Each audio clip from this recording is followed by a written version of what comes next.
Well guys, I wanted to throw this video up today because I'm sure we have all heard the news about our beloved Spider-Man. News broke today that Spider-Man will no longer be a part of the Marvel Cinematic Universe. Before I get started with this video sharing my thoughts on it all, make sure to comment down below what you think. Let's get into it.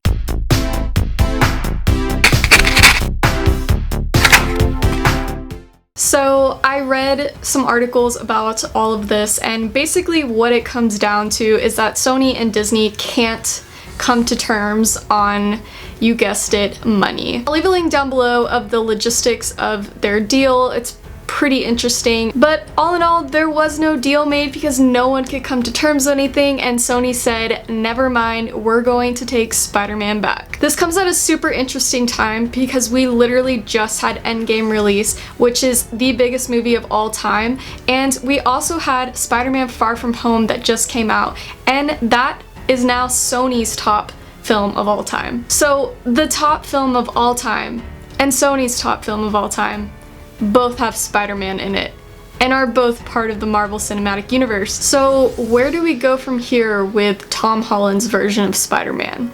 Well, he's not done yet. We have Tom Holland and director Jon Watts still tied and committed to 2 more Spider-Man movies. They're just now moving over to Sony. So without Kevin Feige in charge of them, and with no mention of the MCU that's probably going to be in them, it's gonna be different and it's gonna be interesting. The biggest issue that people have been talking online is that these 2 movies probably won't be able to talk about any of the MCU. With Far From Home, we've built this whole next step to not only Spider-Man, but to the Marvel Cinematic Universe. There were some big plot points that were revealed at the end, and so now there's kind of a big question mark on where this is gonna go. Although we have a lot of Marvel characters coming out, such as the Eternals and X-Men that are now joining the whole crew, Spider-Man is gonna leave a hole in this group. Some people are excited though. I mean, Sony taking back Spider-Man means that they can be creative with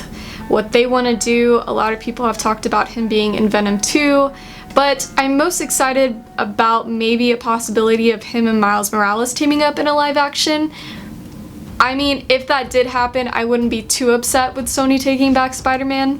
All in all, right now, it's a little disappointing to hear because we have built this world for so long, and Spider-Man has actually become a staple in the MCU. He's been around since Civil War, and so, you know, it's gonna be sad not knowing that he's not gonna be in any of the future MCU films. So with all that being said, let's chat about it down below. Let me know what your thoughts are. Are you sad, or are you kind of looking forward to seeing the way that Sony's going to take on Spider-Man? Go ahead and hit the subscribe button if you want to see more movie content, and with all that being said, I will see you guys next time. Have a good rest of your day. Bye!